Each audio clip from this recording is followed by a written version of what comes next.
commencer, avant de rentrer dans le vif du sujet, est-ce que vous pouvez me raconter rapidement votre parcours professionnel depuis que vous avez fini votre internat? Eh ben, j'ai fini mon internat ici à Célestat avec 2 semestres de réasmur. D'accord. Voilà. Donc ça éveillé en moi quelques vocations, on va dire, d'urgence. À l'époque, on avait seulement une polyclinique chirurgicale ici, c'était en 1988, vous étiez donc pas né. À l'instant, mais... Voilà. Et donc en fait, c'était les tout débuts de ce qu'on appelait à l'époque l'oxiologie. Et donc d'abord, je me suis occupée de cette polyclinique chirurgicale et puis je me suis inscrite à une CAMU en 95, voilà, parce que cette polyclinique chirurgicale, on avait envie de la développer, puis d'en faire un service, on va dire, qui accueillait médecine et chirurgie, donc un précurseur, on va dire, des urgences. Donc en 97, ce service est devenu UPATU, puisqu'à l'époque c'était les dénominations UPATU, SAU, POSU.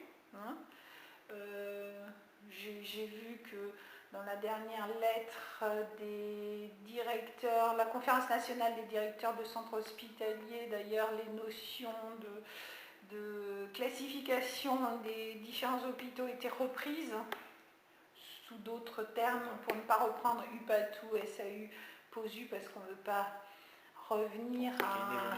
Voilà, il faut de la marche en avant et pas de la marche en arrière.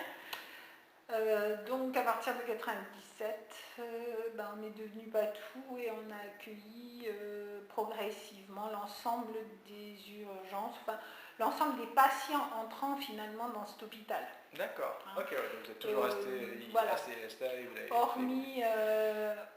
hormis la MAT, qui a un circuit dédié. Par contre, on fait de la gynéco et on fait de la pédiatrie en urgence. Et au niveau des stages, d'ailleurs, des internes, ça plaît énormément. La pédiamède, je parle pas de la pédiatromato, elle existe dans quasiment tous les centres. D'accord. Et donc là-dessus, comme il fallait quand même sortir un tout petit peu de ces stages, j'ai fait une capacité de médecine de catastrophe, j'ai fait un DIU qui a été supprimé depuis, qui était pourtant extrêmement intéressant en urgence pédiatrique sur la région Grand Est, c'était Reims, Nancy, Strasbourg, Besançon. Et il était super top. Il n'existe malheureusement plus maintenant. Voilà, je suis allée faire de nombreux échanges avec la pédiatrie chez le professeur Lutz à Strasbourg, à l'époque où c'était encore le docteur Heyer qui était responsable médical, pour parfaire mes formations, on va dire, en pédia. J'ai fait de la psychiatrie à Erstein, mais à chaque fois c'était basé sur des trucs volontaires que j'organise, et après, bon, je fais les DU d'antibiothérapie, j'ai fait la santé de l'enfant, enfin, les formations qui m'intéressaient, on va dire, dans ce sens-là. Mais je suis donc célestadienne. Voilà. D'accord, jusqu'au bout. Voilà. Et alors, pour rentrer dans le vif du sujet, depuis une dizaine d'années, quelles sont selon vous les évolutions majeures des urgences? Depuis une dizaine d'années, pas depuis... Des urgences ou de l'hôpital en général? Des urgences sur le plan matériel, humain, fonctionnel. Alors, les évolutions majeures, elles sont probablement sur le plan humain et à mettre d'ailleurs sur la même échelle que les désagréments majeurs. Donc, je m'explique, les avancées sont, à mon avis, vraiment pour les internes, le repos de sécurité. Ça, c'est clair. Moi, il m'est arrivé de faire 48 heures de garde. Voilà. Après, on n'avait pas du tout le même passage. Les gardes étaient plus calmes. D'accord. On faisait 48 patients par jour, mais 2 jours de suite, c'est quand même 2 jours de suite. Et le lundi matin, c'était un week-end, on était au bloc. Par exemple. Donc, sûrement le repos de sécurité pour les seniors comme pour les internes. Les journées de formation reconnues et encadrées obligatoirement pour les internes, ça me semble bien aussi. Alors, pour ce qui est du temps, du décompte horaire pour les urgentistes, c'est sûr que ça a été une avancée importante dans la mesure où une nuit, c'est 14 heures, hein, et que c'était compté de demi-journée. Au début, le jour, 24 heures, c'était 4 demi-journées.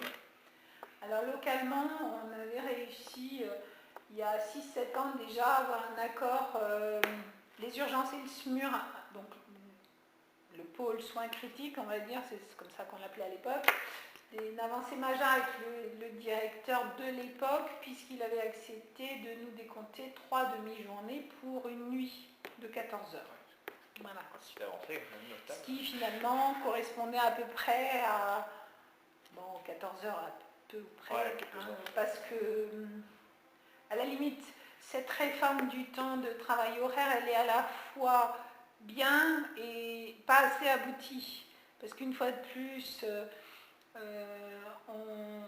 je pense qu'elle aurait, puisqu'on l'a déjà amorcé, on aurait dû aller au-delà. Parce que là, on est censé faire 39 heures de temps posté et 2 demi-journées de temps texturant. D'accord ? Sauf qu'on n'ose pas dire que les 2 demi-journées, c'est les 9 heures qui manquent entre 39 et 48. On dit non, les demi-journées de temps texturant, c'est à la mission accomplie. Sauf que moi, je sais difficilement additionner des pommes et des poires. Donc j'additionne des heures sur un temps posté, avec un planning, avec du temps texturant, donc non posté, qui n'est pas chiffré. Et évidemment, tout le monde n'est pas d'accord entre les médecins et la direction de combien peut faire une demi-journée comme ça. Bon, pour autant, le temps posté, le décompte horaire, c'est sûrement une avancée, hein, à cause des heures de nuit. Il a exclu en même temps le temps de formation. Alors, pour mettre le temps de formation dans le temps non posté, texturant, donc ça précise aussi, ça cadre un peu mieux les choses. Ça, c'est à mon avis l'avancée majeure. Alors, je ne sais pas si vous avez une question sur le recul majeur, mais sinon, je l'aborderai. Après, c'est pas grave, si on avance sur d'autres questions. Non, je l'aborderai. Ça, c'est clair que c'est du positif. Hein. Après, il est clair que la prise d'assaut des urgences, sur les 10 dernières années, hein, on est quand même à 24 millions maintenant d'urgences accueillies, ça ne simplifie pas le problème. Hein, donc, et ça, en l'occurrence, c'est sociétal. C'est pas juste politique. C'est sûr. Bon, c'est un peu la question qui était juste après. De quelle manière la charge de travail à Célestat a-t-elle évolué, que ce soit physiquement, mentalement? Le problème, c'est ça, c'est que de façon, on va dire, pragmatique, les conditions de travail sont censées s'être améliorées. Et pour autant, tout le monde ressent les gardes comme étant de plus en plus difficiles. Donc c'est très très antinomique tout ça. Ça veut dire qu'en dessous de tout ça, il y a un mal-être qui n'est pas juste dans les textes réglementaires. Et ce mal-être-là, il est bien dans l'exercice quotidien qui fait qu'au lieu de faire 100% de médecine en une journée, là je ne parle même pas de temps administratif, on fait 30% de temps téléphonique, 10% à s'engueuler avec les collègues, encore une fois 10% à négocier des examens complémentaires. Vous êtes d'accord, hein? Et moi je pense que la lourdeur de ce qui est ressenti, c'est en partie ça, la négociation permanente, que ce soit pour admettre un patient, enfin pour trouver un lit, pour avoir un examen complémentaire. Et ces deux choses-là sont liées aussi à Célestat, à un autre facteur qui n'existe sans doute pas au CHU ou à Colmar, c'est la raréfaction des ressources en termes de spécialistes et en termes de médecins tout court d'ailleurs, dans un hôpital comme le nôtre. Hein. Ça, c'est un ressenti que vous n'aurez pas... Enfin, Milou, je ne sais même pas s'ils ressentent encore quelque chose, mais à Colmar et à Strasbourg. Mais nous, on avait 2 cardiologues à temps plein.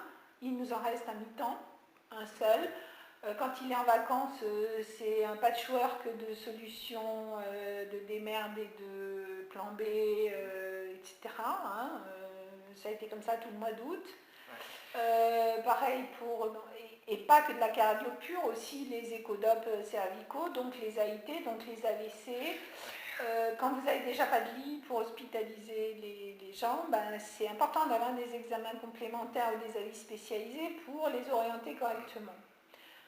La deuxième difficulté vient du fait qu'en 2016, en juin 2016, on a fermé l'AREA, Célestat.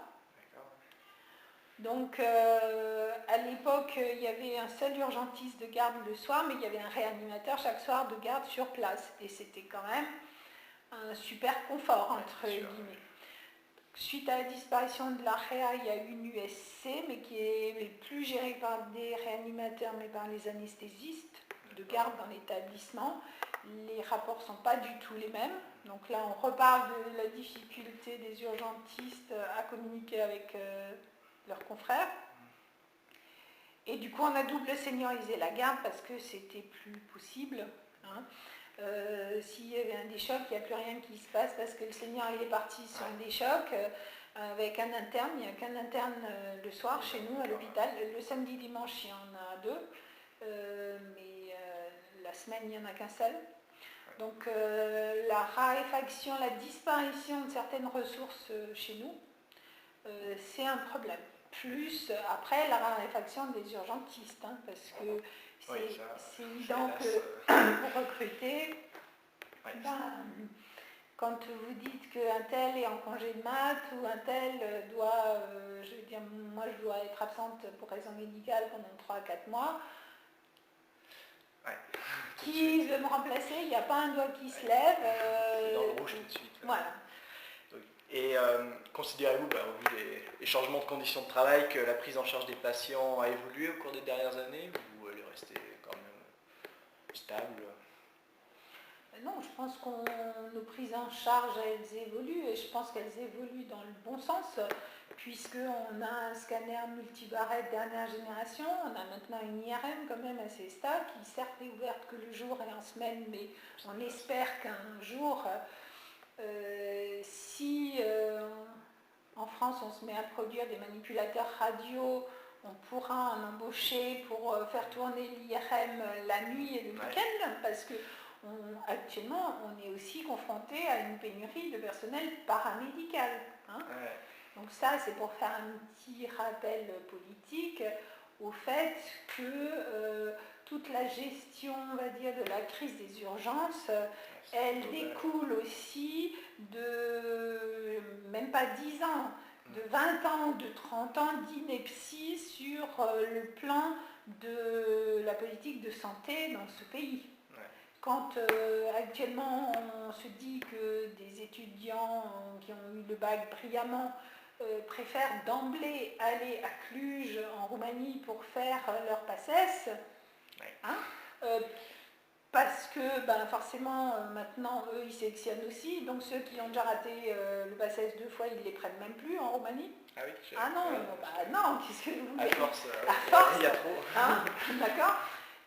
Et nos propres, c'est pas un propos raciste et rien du tout, c'est juste de dire qu'on en arrive à une ineptie comme ça, d'envoyer des gamins qui devraient normalement avoir une place, pas forcément qu'en médecine, mais comme infirmier, sage-femme, manipulateur radio, enfin il y a des tas de boulots, hein, qui visiblement ne sont pas pléthoriques puisqu'on en cherche et qu'on n'en trouve pas.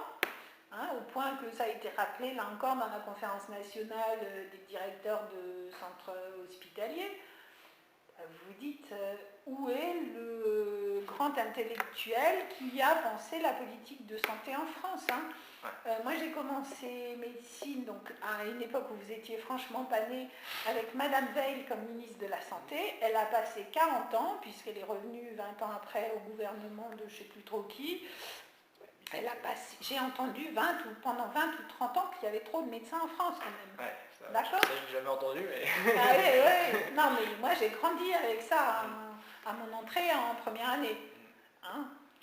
Donc voilà, surtout on a de quoi être un peu déçu, on va dire, de ce qu'on fait au niveau politique de santé dans ce pays, quand au quotidien on se fait chier comme moi, je le dis volontairement, pour chercher des médecins, ou des FFI l'été, ou des postes résidents en novembre, ou des... Vous voyez, pour compléter les effectifs. Hein. Voilà. Pour ça, je l'entends souvent. Bah oui, j'imagine. Ouais. Et au fil des années, pensez-vous que le rôle du médecin urgentiste au sein de l'hôpital a évolué dans les 10 dernières années, hein, pas depuis 30-40 ans, mais... Oui, sûrement. Après, moi je le vois que par le petit bout de ma lorgnette, c'est-à-dire de qu'est-ce qu'on a pu faire ici. Ah oui, mais je parle de Célestin. Hein, c'est sûr qu'ici, j'espère que mes collègues, ils ont le même ressenti que moi ailleurs. Ici, à Célestin, oui, le rôle des urgentistes, on a pris notre place, on a voix au chapitre. Même si tout le monde dans les étages n'a pas encore intégré que l'urgence c'est le rôle de tout l'établissement, enfin, et pas que du service des urgences, vous voyez, il y a toujours encore des petits ratés, on va dire, hein, sur la politique de prise en charge et d'accueil des urgences qui est bien celle de l'établissement et pas que celle du service des urgences. Mais si, je pense qu'on s'est quand même épanoui dans les 10 dernières années, tous, tant quel que soit le centre hospitalier qui est cité. Enfin. Il n'y a que Mulhouse, bon, c'est un peu... Bon, ouais.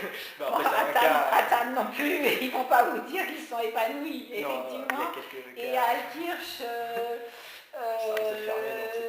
voilà, on a récupéré le chef de service et elle travaille chez nous, donc forcément qu'il y a sans doute des centres.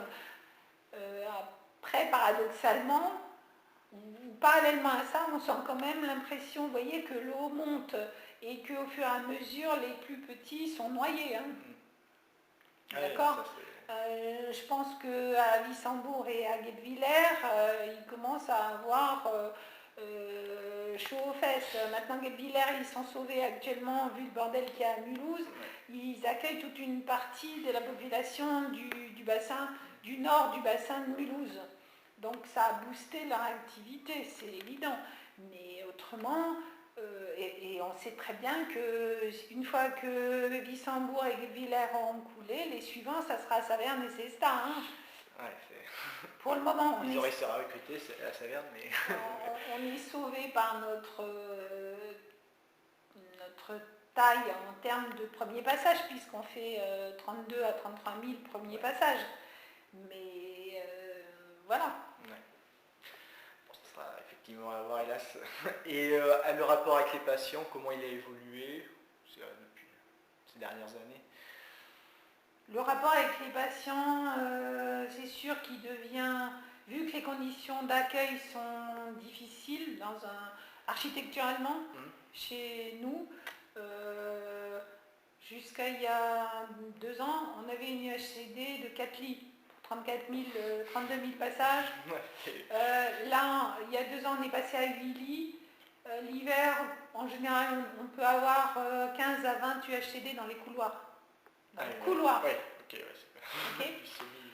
Voilà, je pense que ça répond en partie à la question que vous m'avez posée. Vous pouvez bien vous rendre compte que dans ces cas-là, c'est très difficile d'avoir des rapports très zen et très cordiaux avec les patients et que c'est tout à fait logique que les patients eux-mêmes, qui sont des Français moyens qui ont droit de s'attendre à un service public décent, quand ils passent 36 heures sur un brancard, qu'ils mangent dans le couloir, que pour faire pipi ou faire la toilette, c'est toute une gymnastique parce qu'on les pousse dans un box, on sort quelqu'un d'autre, puis on refait une rotation dans l'autre sens.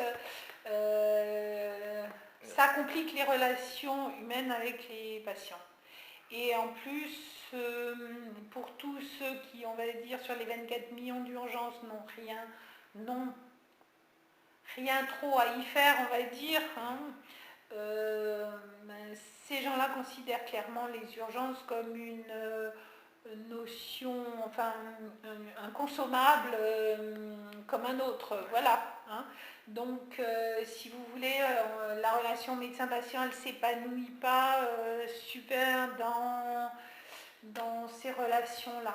Après, au milieu de tout ça, il y a des gens, des rencontres géniales, mais comme tout médecin. Enfin, je veux dire, comme en médecine générale, comme ailleurs, il y a des jours où vous êtes super content parce que vous avez l'impression d'avoir vraiment fait votre job, qu'en plus il y a quelqu'un, les gens étaient gentils, aimables, vous ont pas insulté, voire vous ont remercié, parce que ça existe aussi. Quand même. On a des lettres de remerciement, des tas de témoignages aussi. Et puis il y a d'autres jours, vous avez juste l'impression de vous être engueulé avec la terre entière et de ne pas avoir fait bouger la pierre d'un seul millimètre, quoi. Et avec l'ensemble du personnel, que ce soit les infirmiers, les soignants, urgentistes, les relations, elles sont restées stables, elles sont améliorées, étendues. Chez nous, au service, on a toujours eu d'excellentes relations et une super ambiance. C'est ce qui faisait que pendant très très longtemps, on n'avait toujours que des internes de dernier semestre, de 5e ou de 6e semestre, parce que c'était notre cohésion, on va dire, était vraiment reconnue. Donc c'est le pendant négatif du temps de décompte horaire, c'est que ça a fait éclater les équipes, le côté très soudé de l'équipe. Parce qu'à l'époque, on était 6, d'accord? Donc, hormis le mec qui sortait de garde, tous les autres travaillaient tous les jours ensemble. Ouais. Maintenant, on doit être, je ne sais pas, 12 ou 13, pas temps plein, mais senior. Sauf qu'avec le temps de décompte horaire, vous revenez, un temps plein, il va revenir 6, 7 fois, 8 fois, ça dépend s'il fait des 24 heures ou s'il fait des jours ou nuits dans le mois. Et du coup, moi personnellement, je trouve que la cohésion de l'équipe médicale et son articulation avec l'équipe infirmière en a souffert, quelque peu souffert. Pour autant, ça reste un service où c'est plutôt sympa de travailler. Comme dans beaucoup de services d'urgence, parce que c'est pas très formel, c'est pas comme dans un service du CHU. Après, les modifications de temps de travail des personnels paramédicaux n'ont pas aidé non plus. Je continue à le clamer au niveau de la direction des ressources humaines, puisque les personnels paramédicaux sont tous passés en 12 heures. D'accord. Au lieu de faire du 3 fois 7 heures, 23 ou 28, je ne sais plus comment. Hein. Donc matin, soir, nuit. Ouais, donc 12 heures de jour, 12 heures de nuit. La pénibilité, une fois de plus, ce qu'il en ressort pour tout le monde, hein, c'est ah ouais, les journées sont infernales, j'en peux plus, c'est pas possible de continuer comme ça. Mais moi je pense que certains horaires, et en l'occurrence les 12 heures pour les personnels paramédicaux, sont aussi responsables de la pénibilité du service. D'accord. Personne ne m'avait dit ça, mais c'est vrai que c'est... je crois qu'on n'est pas nombreux hein, en Alsace. À faire les 12 au heures, SU, hein, au SU, à faire les 12 heures. Hein. Effectivement, je crois que quand j'étais à Colmar, je crois qu'il faisait matin, midi, après-midi. Parce que justement, j'ai posé la question à la cadre récemment et je crois qu'elle m'a répondu que même à Strasbourg, il ne faisait pas de 12 heures. Ah, je n'ai pas encore vu les... Donc hormis des SMUR, certaines infirmières au SMUR qui tournent, parce que chez nous à l'origine c'est le SMUR qui tournait en 12 heures. Hein. Ensuite c'est l'USC qui a remplacé l'AREA qui s'est mis à tourner aux 12 heures. Et puis les urgences sont parties dans la foulée. Pourquoi? Parce que ça économise des ETP. Oui, forcément. Oui, bah, donc voilà, ça a été poussé à un moment où au lieu de faire un plan social, l'ARS nous a dit il faut gagner 10 postes sur l'établissement. Et aujourd'hui, ça doit bien faire 3-4 ans maintenant. Hein. Je pense que c'est pas une réussite. Voilà. Et avec les autres services de l'hôpital, les relations, elles ont évolué comment aussi avec les... Clairement, elles se sont détériorées, sachant que la période hivernale, donc les gros emmerdements, actuellement, ça va quand même de janvier jusqu'à avril, hein, on va dire, fin avril même. À un moment donné, ça s'est arrêté en mars. Là, on a eu l'an dernier, fin avril, un clash avec un médecin qui a d'ailleurs, suite à ça, démissionné. En été, on nous refait des fermetures de lits. Là, on avait 5 semaines de fermeture complète de la pédiatrie. Complète, ah ouais. Ajouter à ça 2 semaines et 2 semaines coupées d'une semaine où c'était ouvert de 15 lits, c'est-à-dire la moitié des lits du service de chir. Donc ça, c'est des trucs qui plombent clairement l'ambiance et qui font qu'après, ouais, c'est très tendu avec les services, si vous voulez. La semaine dernière, on était en hôpital en tension pendant, on va dire, 4 jours sur 7. Donc, chaque fois que vous appelez en médecine, ils vous accusent de harcèlement, hein, moral, c'est normal.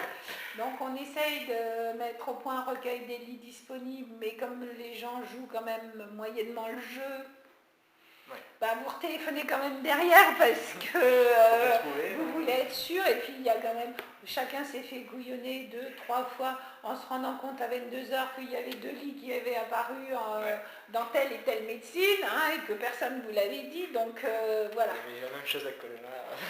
Donc, c'est vrai que les relations avec les services, on ne peut pas dire qu'elles se soient vraiment améliorées. Alors, avec la chirurgie, c'est plutôt bon enfant, hein. Voilà. Mais c'est sûr qu'avec l'attention sur les lits de médecine, ça ne facilite pas le travailler ensemble. Hein. Et vis-à-vis des médecins généralistes du secteur, comment décririez-vous votre relation, s'il y en a une? Alors, c'est pareil, ma relation avec les médecins généralistes du coin, la plupart ont été internes, soit avec moi pour les plus vieux, soit dans mon service pour toutes les générations qui ont suivi. Ça fait quand même 35 ans que je suis là. Donc c'est évident que moi personnellement, je n'ai pas de soucis avec les médecins généralistes du service, parce que quand je leur téléphone, je les connais quasiment tous. Il n'y a que les petits jeunes qui sont installés, on va dire, sur les 2 dernières années et qui ne sortent pas, qui n'ont jamais été internes dans l'hôpital, ici à Cesta, il n'y a que ceux-là que je ne connais pas. D'accord. Et je les rencontre, par exemple la semaine prochaine, j'organise une visite pour 2 d'entre eux qui se sont installés à Ubersheim et qui n'étaient pas internes dans l'établissement. Je leur fais visiter les urgences mardi entre midi et 2. On se rencontre à des trucs comme le 116-117, le développement du 116-117 dans le coin soutenu par l'ARS. Voilà, donc. D'accord, il y a plus que des relations par courrier ou par téléphone. Il y en a beaucoup, il y en a certains d'entre eux avec qui je déjeune de temps en temps. On a déjà mis en place des trucs ponctuels sur des périodes hivernales où ils venaient consulter une espèce de maison médicale, mais dans nos locaux de octobre à, ça c'est jusqu'en juin, je crois, de l'année d'après, ça c'était 2016-2017. Donc oui, j'ai des bonnes relations, pour autant. Après, les plus vieux du service pourront sans doute vous dire la même chose. Pour les plus jeunes, c'est pas vrai. Voilà. Et selon vous, quel regard justement les médecins généralistes portent sur les médecins urgentistes, les médecins urgentistes? Juste urgentistes. Les médecins du secteur, hein, pas l'imaginaire. Sans doute pas. Je pense pas qu'il soit catastrophique, mais je pense pas qu'il soit non plus particulièrement bienveillants. Ceux qui connaissent notre boulot en connaissent, pour avoir été interne ici, en connaissent la difficulté, mais pour autant, après, ils sont installés en ville et ils essayent de faire admettre un malade, et puis il faut faire 10 coups de fil pour arriver à trouver quelqu'un, parce qu'on veut accéder à une consulte d'ortho spécialisée ou que votre maladie s'est dégradée en diabéto et qu'on vous dit que le prochain rendez-vous c'est dans 3 mois. Forcément, à la fin, vous faites quoi? Vous finissez par l'envoyer aux urgences, d'accord? Et à partir de là, les choses se compliquent forcément, vous voyez. Ouais. Après, voilà, il y a des gens qui restent à peu près impartiaux parce qu'ils connaissent la difficulté du boulot, mais d'ailleurs dans les deux sens, puisque moi je suis mariée à un médecin généraliste qui à mi-temps est d'ailleurs gériatre aussi au SSR, donc c'est très intéressant d'avoir des visions extérieures, et on est de loin pas parfait à l'hôpital, et ni à l'hôpital de façon générale, quand on voit ce qui sort, les lettres qui sortent, les malades qui arrivent, les trucs pas remplis, vous voyez, voilà, quand on entend des collègues qui disent ouais, monsieur machin était renvoyé à la maison le samedi, il n'y avait pas, personne n'a été prévenu, la famille n'a pas été prévenue, il est tout seul, il est gaga, voilà. Ouais, ça fait un peu mal. Mais c'est la vraie vie, et c'est des vraies constatations, et malheureusement, plus on va travailler à la bourre et sous pression, et puis plus on va squeezer tout ce qui est relationnel, à savoir, avant de laisser repartir un patient des urgences ou du HCD, passer un coup de fil à son médecin traitant, être sûr que la famille est prévenue, rappeler à l'EHPAD pour dire qu'on le garde ou qu'on le renvoie. Voilà, c'est tout ça qui passe à l'as. Et quelle est votre opinion sur la gestion des médecins généralistes vis-à-vis de leurs patients qu'ils adressent aux urgences? C'est très interdépendant. Ouais.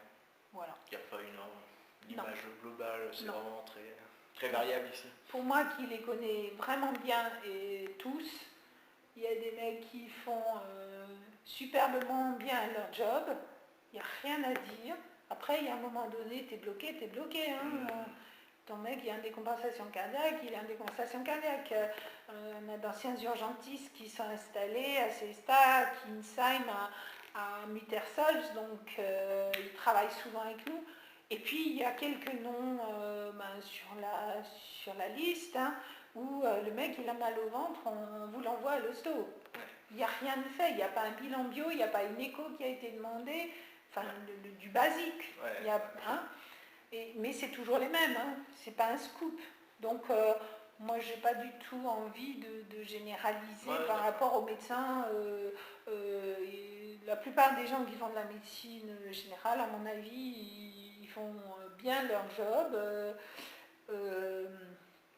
Et puis, il y en a certains qui ne voient pas les choses de la même façon et qui se disent que c'est à nous de faire ça.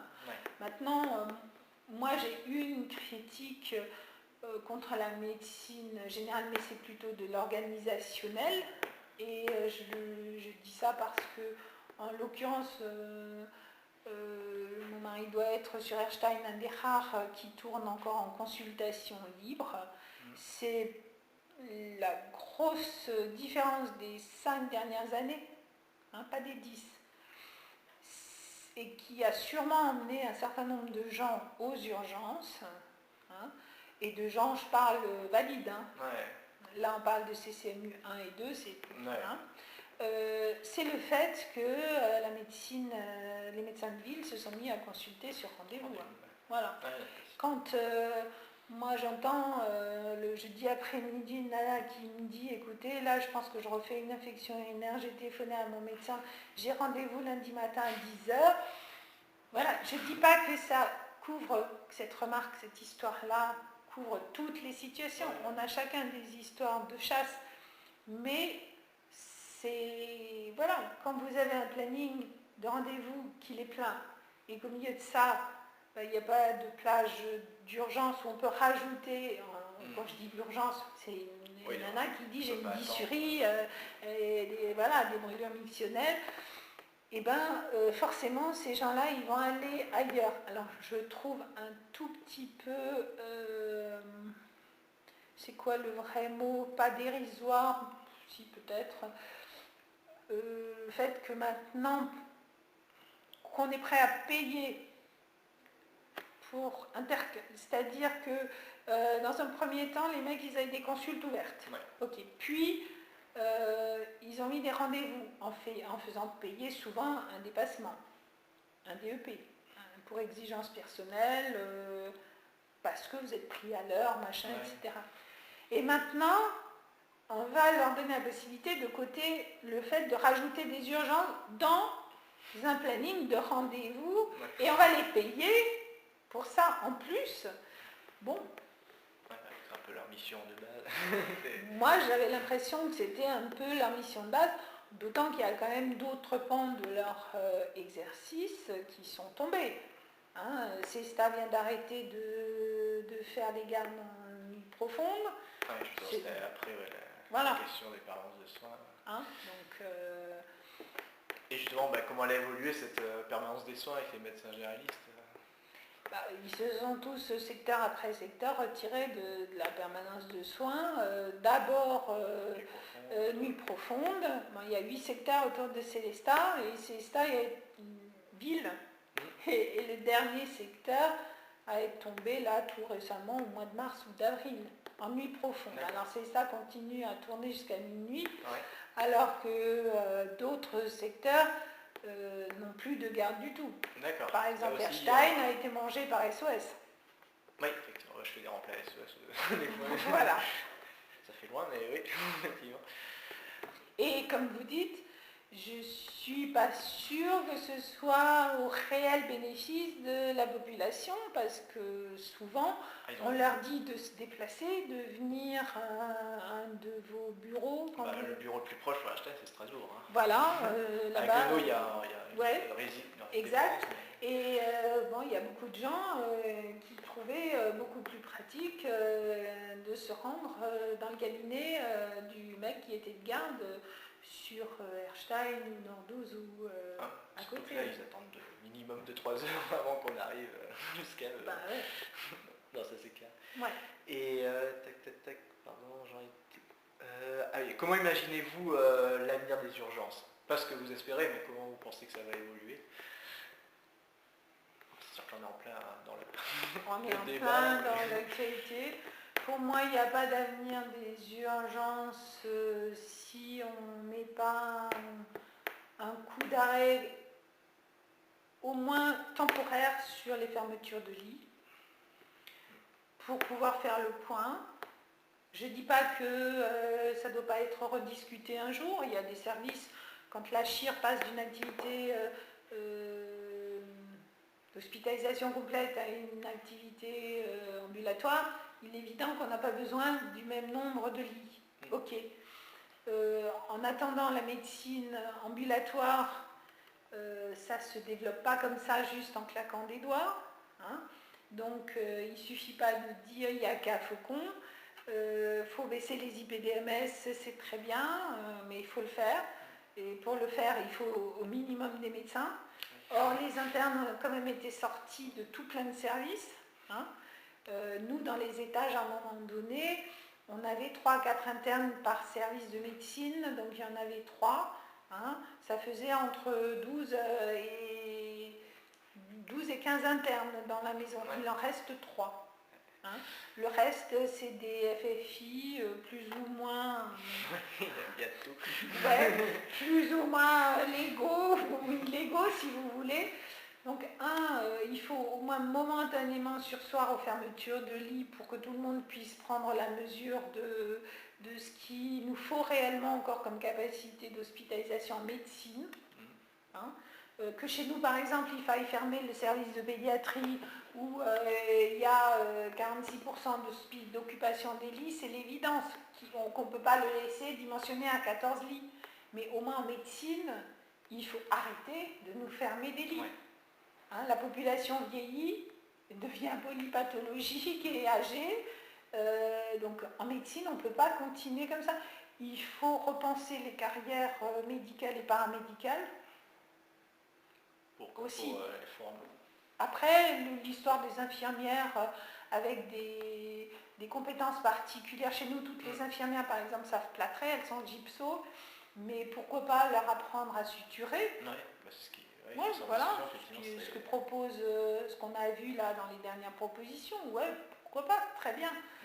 quelques débuts de prescription aussi pour certains, ils proposent. Le 116, 117, oui, sûrement. Après, il ne faut pas oublier que ce n'est pas les urgentistes qui vont faire que ces trucs-là marchent. Soit on arrive à avoir l'adhésion du grand public, hein, et on arrive à les convaincre, soit à un moment donné, alors il va falloir devenir plus coercitif et puis dire voilà, il y a des actes qui sont plus remboursés. Je veux dire, vous allez en nuit profonde, 4 heures du mat, j'ai une cyanose des deux mains, ça va pas, docteur machin, 5 minutes après 5 minutes de discussion. C'est son jeans qui avait déteint sur ses mains, 4 heures du matin, quoi. Ouais. Hein, il y a peut-être un moment donné alors où il faut nous laisser juger de l'urgence des consultations qu'on a par exemple en nuit profonde et de l'intérêt que quelqu'un vienne aux urgences pour vous dire qu'il a un bouton sur la fesse gauche depuis 3 mois. Ouais, il est conscient un peu du prix et les... Ouais. Non, effectivement, on a une cotation avec TeamJ pour normalement consultation non adapté, non je sais plus comment ça arrive, non justifié, mais personne n'ose le faire parce que... oui, mais nous on est hospitalier. Ouais.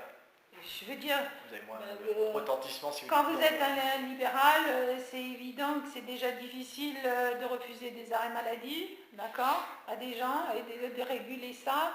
Si en plus vous mettez à côté des consultations non justifiées, c'est sûr que voilà, c'est sûr que vous n'allez pas faire un tabac dans votre clientèle. Hein. Ouais. Et quel changement souhaiteriez-vous pour renforcer encore plus la relation avec les médecins généralistes il y a une chose qui existait et qui n'existe plus, c'est des séances de formation médicale continue partagées entre l'hôpital et la ville. Hein. Et je pense que ça, c'était des bonnes occasions de rencontrer nos collègues. Les sujets ne manquent pas, mais je trouve qu'ils sont trop décentrés. On fait une séance là, addicto, hépatite à Aubernais. On va faire des trucs d'urgence à Strasbourg. C'est un peu dommage, je pense qu'on devrait remettre, mais c'est pas une critique envers les autres, c'est moi-même comme tous les autres chefs de service ici, on devrait peut-être relancer un programme intéressant, parce que sinon on fait venir personne, de FMC, mais sur le GHSO. Ouais. Ça permettrait de réunir. Moi j'ai été agréablement surprise, je vous dis, par la dernière réunion que l'ARS a organisée pour le 116-117 à l'hosto. Je sais pas, il y avait 12 jeunes qui sont installés dans le coin, c'était super sympa, quoi. Surtout pour voir physiquement les gens, plus que peut-être des fois la formation qui vient. Après, au-delà de la formation, le nouveau directeur, puisqu'on a changé de directeur en juin, était présent à ce truc-là de l'ARS, et lui aussi, bon, il avait fait les choses bien, hein, avec des petits plateaux comme ça et des trucs, c'est vraiment convivial et c'était sympa. Je pense que si on pouvait redonner comme ça une petite impulsion en se disant 2 fois par an ou 3 fois par an on se voit pour les médecins du secteur et puis vous rencontrez vos interlocuteurs, même sans faire forcément, vous voyez, le cours sur l'insuffisance cardiaque, l'insuffisance rénale et les escarres par exemple. Juste une soirée rencontre avec quelques thèmes, pourquoi pas, courrier de liaison, ça me semble important, organisation de la sortie du patient, les prises de contact et tout ça. C'est du relationnel quoi qu'il faudrait faire. Oh, bon, faut pas que je donne mon avis. Et que pensez-vous que la formation des urgentistes devienne un DES à part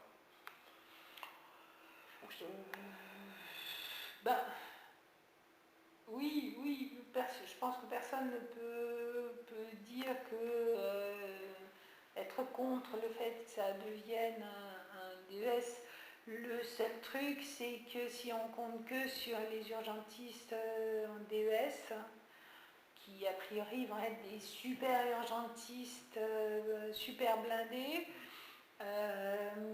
On ne va pas faire tourner beaucoup de services d'urgence. Alors, j'ai pas de doute sur le fait que chez Bilbo, ou même chez Yannick Godvalès à Colmar, tout le monde soit un super urgentiste, parce qu'en plus à Colmar, ils sont polyvalents puisqu'ils font SMUR et urgence, d'accord.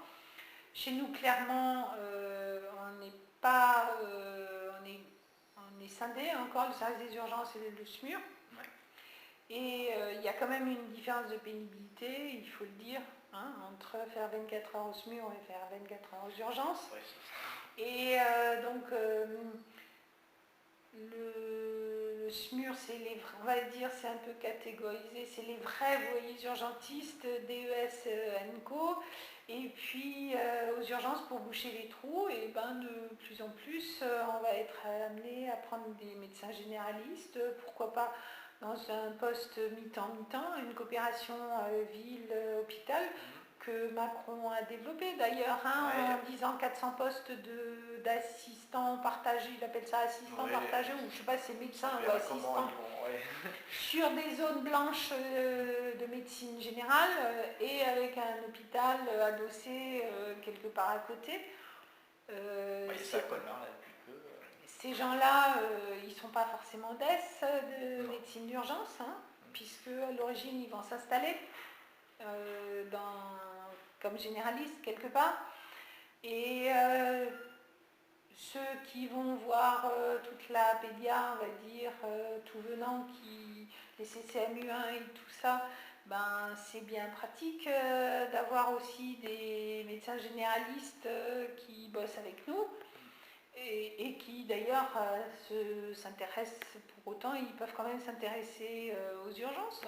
Moi j'en ai deux qui ont fait les DS avec Plaisance à Paris, gestion des urgences vitales. Là ils en font un deuxième. C'est des médecins tout à fait bien, mais qui n'ont pas fait la CAMU, qui n'ont pas fait le DES et qui pour autant font leur job correctement. Et malheureusement, sur les études, j'ai quelque chose à dire, à savoir que cette filiarisation complète du premier jour, du premier mois d'internat jusqu'au dernier, pour moi, elle me semble être une vraie erreur, hein, parce que je reçois beaucoup de FFI l'été avant leur premier stage et leur choix de stage, et tout le monde me dit... non, tu comprends, avant tu pouvais changer, tu faisais urgence pendant 10, 15, 20 ans, puis après, la preuve, tous ceux qui sont installés et qui viennent des urgences, hein, après tu pouvais quand même être médecin généraliste, mais moi je ne me vois pas faire ça à 55 ans. Et si cette filiarisation ne fait que assécher la filière, ben, moi ça me fait peur, ouais. Et par ailleurs, alors la maquette des internes et cette fois on change de sujet, on parle de la maquette des internes de médecine générale. Ah, c'était la question d'après, mais très bien. Hein, ça aussi, ça me semble une aberration, juste. Alors ça tombe bien parce que ce soir on est 6 seniors du service à partir au forum pour une formation de supervision indirecte que fait le DMG, M. Gris en l'occurrence, et les gens du DMG. Parce qu'on va accueillir des SASPAS mixtes à partir de novembre, ville-hôpital, hein, comme Colmar aussi. Je crois que Haguenau le fait aussi. Alors, leur maquette, j'ai jamais pensé que l'hôpital pouvait tout apprendre à quelqu'un. Hein. Moi j'ai fait mon internat, donc mes 6 semestres, à l'époque c'était hospitalier, j'ai remplacé en ville pendant 1 an et des trucs comme ça, puis je suis revenue à l'hosto, comme je vous le disais avant. De là à ce qu'il ne fasse plus qu'un semestre aux urgences et un semestre hospitalier du style gériatrie ou enfin, médecine polyvalente, je trouve que c'est sévère, pas seulement parce qu'on nous prend de la main-d'œuvre, puisque c'est ce que dit le DMG, ok, on vous a pris votre main-d'œuvre. d'une part, l'hôpital, il faut le dire, c'est pas non plus un scoop. Ouais, on tournait avec les internes, on a toujours tourné avec les internes, c'est vrai. Mais c'était pas forcément non plus une tare. Parce que c'est aussi en tournant avec les internes que malheureusement on apprend le boulot. Hein. Et je ne sais pas où est-ce qu'ils vont apprendre finalement à interpréter des radios, à interpréter un ECG, à interpréter des résultats biologiques au jour le jour. Pas comme dans un cabinet de médecine générale où j'imagine que sur les 15 patients de la matinée et les 15 de l'après-midi, il n'y en a quand même pas, chacun n'a quand même pas un bilan bio et une adaptation thérapeutique à faire derrière, vous voyez ? C'est sûr. Donc voilà, en plus, alors j'ai jamais été dans cette situation-là, personnellement, je ne sais pas comment on se sent quand on est derrière quelqu'un en doublure chez le Prat, je veux dire, pas quand ils sont en autonomie, supervisée. Ouais, mais les autres semestres qu'ils font, ça doit paraître long hein, quand même de se faire 6 mois en étant assis sur une chaise en premier semestre ou en deuxième semestre. Et la dernière ineptie complète, mais alors totale, c'est d'avoir mis pour moi le stage des urgences en S1 ou en S2. Ouais. Voilà. Alors ça, là aussi, je ne sais pas de quel esprit supérieur c'est sorti, mais quand même, alors, je vous dis, nous, on a toujours tourné avec des 5e ou des 6e semestres, je ne vous raconte pas le choc. Hein. Et là encore, sur les 14 internes que j'ai, il y a 3 6e semestres, c'est les dernières, oui, les dernières et une S3. Donc ça va. Donc, vous voyez, il n'y en a que 10 qui sont S2 là. Hein. Ouais. Donc là, les effectifs vont chuter en novembre. Ouais, là, c'est le vrai changement. On se demande comment on va faire. Oui, t'es forcément plus autonome, c'est sûr. Ah bah oui, ouais. Ça n'a rien à voir. Il y a des fois, vous vous heurtez juste à des choses qui vous semblent évidentes, quoi, et qui semblent évidentes à un S5, un S6, mais qui forcément ne le sont pas pour un interne premier ou deuxième semestre. Et du coup, l'écho, vous vous rendez compte 2h30 après qu'elle n'a pas été demandée. Vous voyez, l'écho abdo, c'est tout con, mais parce que ça semblait tellement basique et tellement évident pour le PH, quoi, que et ben ça, et à juste titre, ça n'allait pas forcément pour l'interne. Donc, dans ce même cadre-là, comment est-ce qu'ils vont apprendre à faire de la pédia chez des médecins qui voient 7 enfants par jour? Est-ce que réellement, dans ces spécialités-là, comme la gynéco et la pédia, est-ce que ça remplace 3 mois et 3 mois de stage hospitalier gynécopédia, par exemple? Moi, j'ai quand même du mal à le croire. Hein. La pédia, ouais, j'ai un doute aussi. Ouais. Bon, gynéco, ça dépend des services. Là, on est un peu placardisé, mais... Ouais, bon, après, c'est sûr que si en gynéco, vous faites que les échos pour les IVG au CMCO, c'est pas top. Mais il y a aussi des services où j'ose imaginer qu'à Saverne ou à Haguenau, où ils ont des grandes gynécos, même chez nous, l'interne, elle est tous les jours, elle va en salle d'ac, elle va en consulte, elle est au service. Qu'on ne lui fasse pas faire 6 mois, ok. Qu'on ne fasse plus faire de service de chir, ok. Il y a des choses qui sont du b.a.-ba. Dire qu'on va apprendre toute la pédiatrie sur un stage chez le Prat, là je pense qu'à un moment donné, il faudra quand même se poser les vraies questions de la formation des internes. Ouais, donc avoir un peu leur niveau de formation en sortant de l'internat. Ouais. Ok, et dernière question enfin. Bon, je pense que j'ai la réponse, mais envisagez-vous une carrière complète en tant qu'urgentiste? Je suis à 3 ans de ma retraite, donc... je demande au cas où, mais... Vous avez la réponse. Ok, merci. Par contre, plus personne ne pense dans mon service ne l'envisage. Hein. Bah, c'était bon. Voilà. Quand j'interroge plutôt plus de 40 ans, bah oui, décide de finir, puis avant, non, il n'y en a aucun qui me...